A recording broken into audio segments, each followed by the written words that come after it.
morning, my dear students. I hope you are all well. Today I shall teach you English grammar tenses. Look at the blackboard. Tenses. First of all, definition of tense. কোনো কাজ পূর্বে হয়েছে, কোনো কাজ এখন হয় বা হয়ে থাকে বা বর্তমান সময় হয়, কোনো কাজ পরে হবে, এরূপ বোঝালে ভার্বের ফর্ম বা রূপের যে পরিবর্তন হয় তাকে বলা হয় ইংরেজিতে টেন্স, বাংলায় বলা হয় ক্রিয়ার কাল। টেন্স তিন প্রকার। There are three kinds of tenses as present tense, number 2 past tense, number 3 future tense. Tense সাধারণত তিন প্রকার। প্রেজেন্ট টেন্স বর্তমানকাল, পাস্ট টেন্স অতীতকাল, ফিউচার টেন্স ভবিষ্যৎকাল। প্রেজেন্ট টেন্স বর্তমানকাল সবসময় হয়, এইরূপ বোঝালে প্রেজেন্ট টেন্স হবে, বা এখন হয় বা হচ্ছে এরূপ বোঝালে প্রেজেন্ট টেন্স হবে। কেমন? আর কোনো কাজ পূর্বে হয়েছে বোঝালে পাস্ট টেন্স হবে, কোনো কাজ পরে হবে বোঝালে সেটা হবে ফিউচার টেন্স। এই তিন প্রকার টেন্স। তাহলে আমরা জানলাম tenses are three kinds. They are number 1 present tense. Rules of sentence construction: subject কর্তা plus verb plus object। ভার্বের সাথে এস ইএস যুক্ত হতে পারে। যেমন যদি থার্ড পারসন সিঙ্গুলার নাম্বার হয় তাহলে যুক্ত হবে subject plus verb plus object. সে একটি আম খায়, আমি একটি আম খাই। কে খায়? আমি। আমি হচ্ছে সাবজেক্ট, আই। তারপরে বলবে ক্রিয়া, ভার্ব। আমি আম কি করি? খাই। খাওয়া ইংরেজি কি? ইট, ইএটি, ইট। আমি কি খাই? আম। আম হবে অবজেক্ট বা কর্ম। একটি আম, a mango, MANGO। I eat a mango, I eat a mango। I subject, eat verb, a mango object। সেই নিয়মটা এখানে উল্লেখ করা হয়েছে। যদি আমি না বলি সে বলি তাহলে কি হবে? তাহলে কিন্তু লিখতে হবে সাবজেক্টে হি, কর্তা, তারপরে ভার্ব ইট, ইএটি। যেহেতু he third person singular number তাই ভার্বের সাথে এ যুক্ত করতে হবে, ইটস হবে। He eats a mango.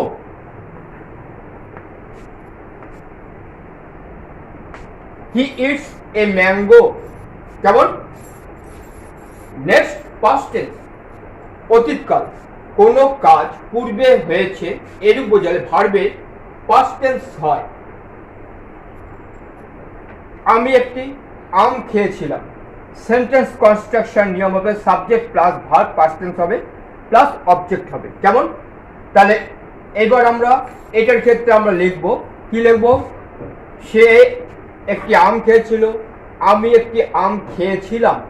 তাহলে আই ইট ভাবে past tense at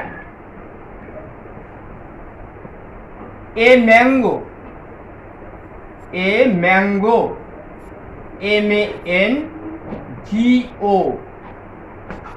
I ate a mango. হির ক্ষেত্রে কিন্তু হি অ্যাট এ ম্যাঙ্গোই হবে। কিন্তু কেমন? শুধুমাত্র প্রেজেন্ট টেন্সে এস বা ইয়ের যোগ হবে ভার্বের সাথে থার্ড পারসন সিঙ্গুলার নাম্বার যদি সাবজেক্ট হয়, সাবজেক্ট যদি থার্ড পারসন সিঙ্গুলার নাম্বার হয়। তাহলে হি at ATE at a mango.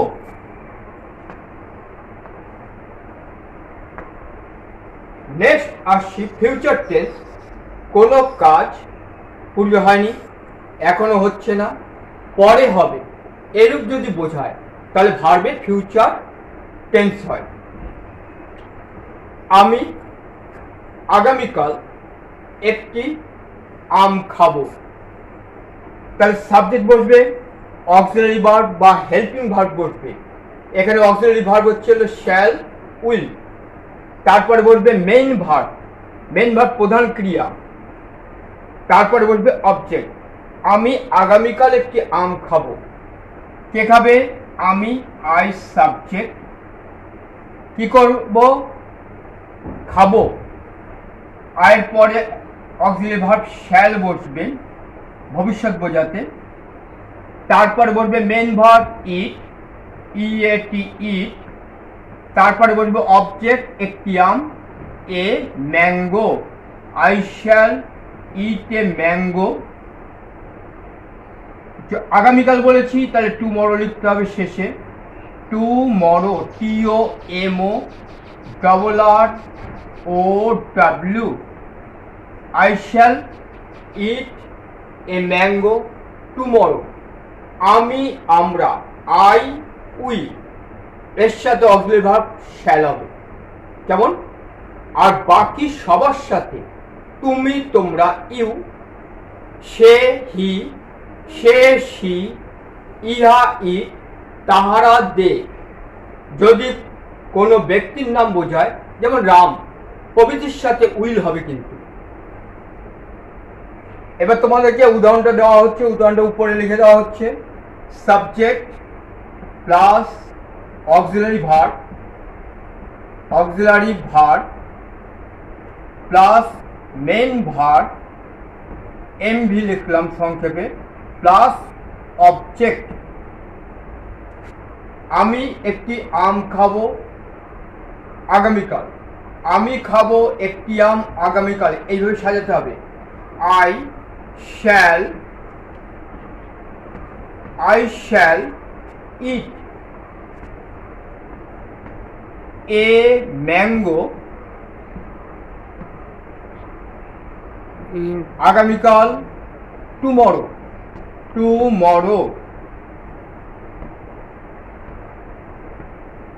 I shall eat a mango tomorrow. সে একটি আম খাবে। He will eat a mango. He will eat a mango. সে কি আম খাবে? তাহলে আয়ের সাথে শ্যাল বসেছে, হির সাথে উইল বসেছে, অক্সিলারি ভার্ব বা সাহায্যকারী ক্রিয়া কোথায় বসেছে? মেন ভার্বে আগে বসেছে। এই মেন ভার্ব বা প্রধান ক্রিয়া ইটের আগে বসেছে। তাহলে ফিউচার টেন্সের ক্ষেত্রে শ্যাল উইল বসবে, তারপরে মেন ভার্ব বসবে। কেমন? এই 3 প্রকার টেন্স বোঝানো হলো। টেন্স সর্বমোট আছে 12 প্রকার। এরপরে আছে টেন্সের ভাগ, indefinite tense, continuous tense, perfect tense, perfect continuous tense, এবং প্রত্যেক প্রকার আবার প্রত্যেকটি আবার 3 প্রকার করে, প্রেজেন্ট, পাস্ট, ফিউচার। তাহলে বাকি ভাগগুলো বিস্তারিত আলোচনা করতে হবে, অনেক বড়, অনেক সময় প্রয়োজন, তা তোমাদের চাপ হয়ে যাবে অনেক। সেটা আমরা অ্যানুয়াল পরীক্ষার জন্য প্রস্তুত করব। কেমন?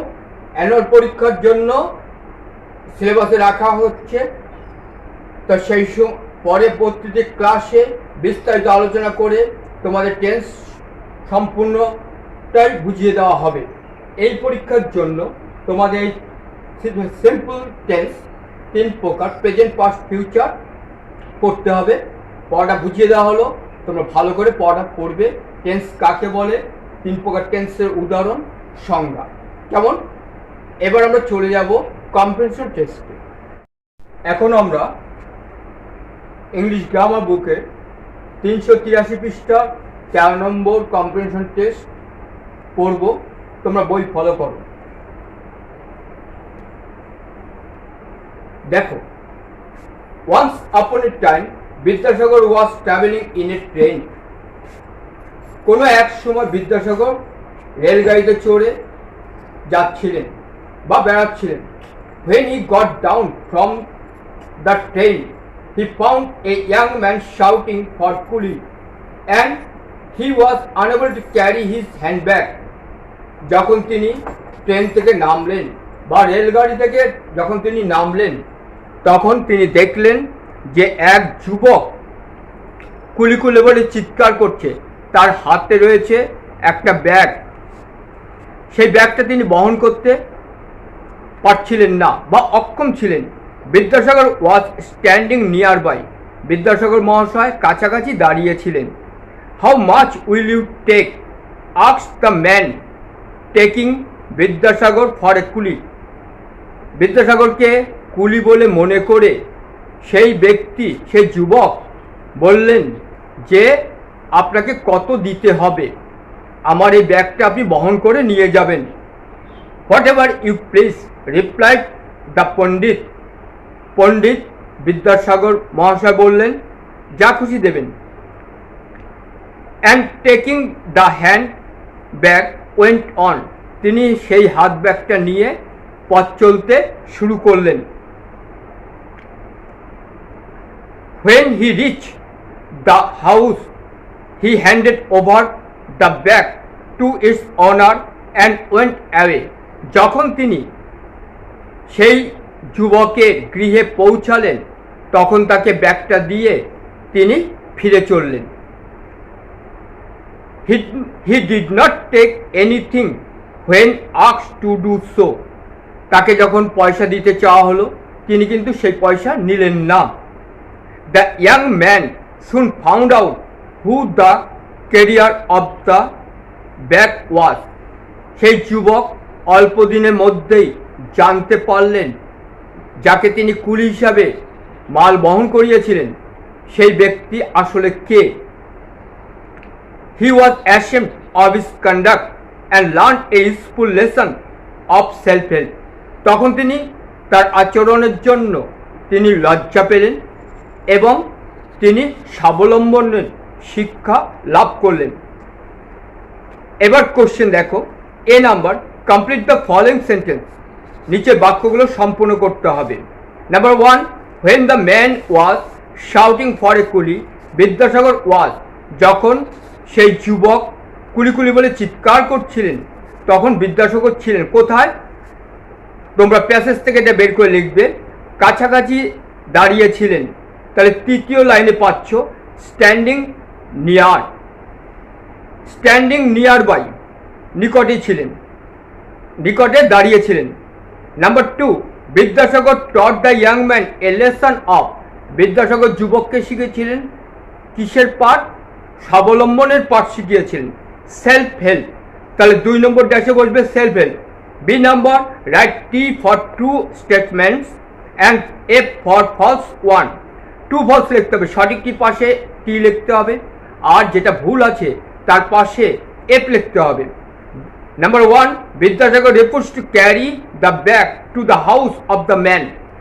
সেই যুবকের গৃহে ব্যাগটা নিয়ে যেতে বিদ্যাসাগর অস্বীকার করেছিলেন, এটা মিথ্যা আছে, ফলস হবে। Number 2, the young man at last came to know who the কুলি ওয়াজ। যুবক অবশেষে জানতে পেরেছিলেন কুলিটি আসলে কে, সত্য ঘটনা, ট্রু হবে। C number, find words from the passage which mean. এখানে ইংরেজিতে অর্থ দেওয়া আছে, ওয়ার্ডটা প্যাসেজ থেকে বের করতে হবে। Behaviour, behaviour means conduct, conduct word হবে। Answer, answer means asked. Find words from the passage which mean, তাহলে বিহেভিয়ার, কন্ডাক্ট, ঠিক আছে। আনসার, উত্তর দেওয়া, আনসার উত্তর দেওয়া, রিপ্লাই উত্তর দেওয়া, রিপ্লাইড হবে, যেমন অপোজিট ওয়ার্ড বলে ফেলেছিলাম। তাহলে উত্তরটা হবে রিপ্লাইড, আনসার রিপ্লাইড। এটা বুঝিয়ে দেওয়া হলো, শিখবে। এর পরবর্তী প্যাসেজ আমরা চলে আসছি, পেজ নাম্বার 387, নাম্বার 20। এটা একটা সুন্দর প্যাসেজ, এটা তোমাদেরকে ভালো করে পড়তে হবে। দেখো, cold drinks have no nutritional value. ঠান্ডা পানীয় যেটা আমরা খাই, কোকাকোলা, ফ্যান্টা প্রভৃতি, তার কিন্তু পুষ্টিকর মূল্য নেই বা কোনো পুষ্টি নেই। They contain sugar, chemical, preservatives, edible colour and quite a lot of unknown ingredients, and finally highly pressurized carbon dioxide. তাহলে তার উপাদানটা কি? চিনি, রাসায়নিক দ্রব্য, যে রাসায়নিক দ্রব্য দিয়ে সেটাকে সংরক্ষণ করা হয় বোতলের মধ্যে যাতে নষ্ট না হয়, edible color, ভোজ্য রং, and quite a lot of unknown ingredients, and finally highly pressurized carbon dioxide CO2, এবং কিছু অজানা উপাদান রয়েছে। আর রয়েছে উচ্চ চাপে হলো কার্বন ডাইঅক্সাইড ভরে দেওয়া বা উচ্চ চাপযুক্ত কার্বন ডাইঅক্সাইড। এইগুলো হচ্ছে তোমাদের যে কোল্ড ড্রিঙ্কস আছে সেই কোল্ড ড্রিঙ্কসের উপাদান, এগুলো দিয়ে তৈরি করা হয়। তাহলে সবগুলো উপাদানে কিন্তু আমাদের নাম দেওয়া হয়নি, কিছু ক্ষতিকারক উপাদানও কিন্তু রয়েছে। They are harmful for our health, তা সেইগুলো হলো আমাদের স্বাস্থ্যের পক্ষে ক্ষতিকারক। Because of their high acid content, cold drinks damage the thin membrane in the stomach and small intestine and enzymes that help digestion. কারণ হলো their high acid content, অত্যন্ত আম্লিক বা অম্ল রয়েছে বা অ্যাসিড রয়েছে। তাই কোল্ড ড্রিঙ্কস কী করতে পারে? কোল্ড ড্রিঙ্কস খেলে কিন্তু অম্বল হয়, টকটক ঢেকুর ওঠে কিন্তু, তাহলে সেটা ক্ষতিকারক কিন্তু, যার ফলে সেটা আমাদের যে পাকস্থলী রয়েছে, পাকস্থলীর যে থলিটা, তার যে আস্তরণ রয়েছে, খুব পাতলা আস্তরণ, সেটাকে ক্ষতি করে। আর স্মল ইন্টেস্টাইন, ক্ষুদ্রান্তে গাটাকে বা ত্বক চামড়াটাকে ক্ষতি করে। And enzymes that help digestion, এবং যে এনজাইমগুলো ক্ষরণ হয় যা আমাদের হজমের সহায়ক, সেই প্রক্রিয়াটাকেই নষ্ট করে দেয়। এক কথায় পেটের বড় প্রবলেম হয়, হজমের ব্যাঘাত ঘটে, এমনকি লিভার কিডনিরও খুব ক্ষতি করে। তাহলে কোল্ড ড্রিঙ্কস সম্পর্কে ছোট্ট একটা প্যাসেজ দিয়েছে।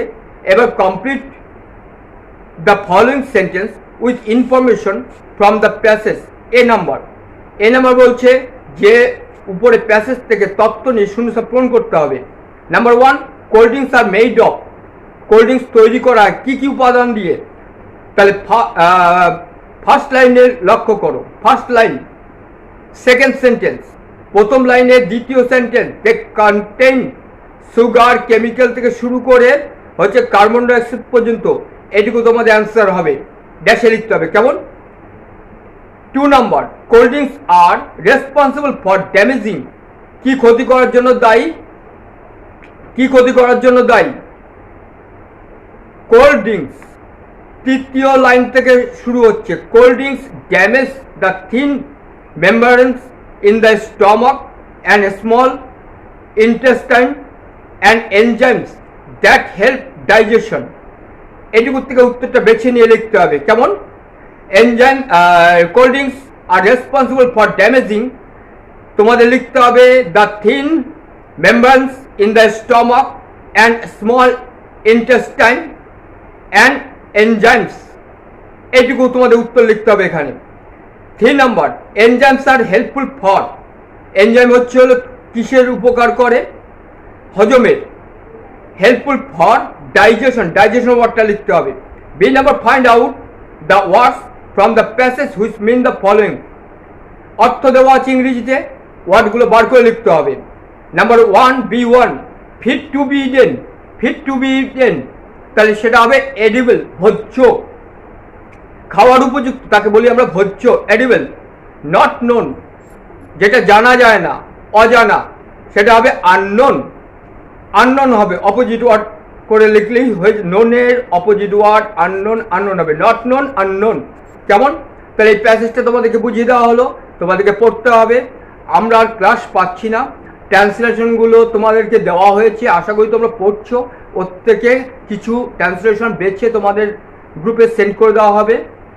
এবার আরেকটা জিনিস মনে রাখতে হবে, সেটা হলো তোমাদের লেসন একটি কমিয়ে দেওয়া হয়েছে, জেন্ডার কমিয়ে দেওয়া হয়েছে, কারণ তোমাদের প্রচণ্ড লোড হয়ে যাবে তা নাহলে। এবং জেন্ডার বিস্তারিত আলোচনা আমরা ফাইনাল পরীক্ষার জন্য করব। এই পরীক্ষার পরে ফাইনাল পরীক্ষার জন্য থাকবে জেন্ডার, সেই সময় বিস্তারিত আলোচনা করে জেন্ডার বুঝিয়ে দেওয়া হবে।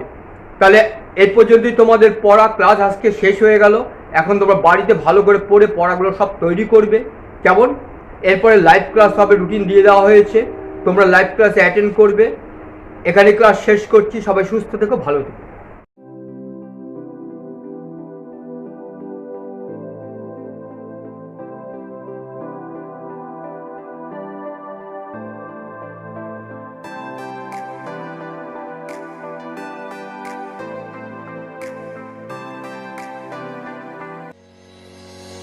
you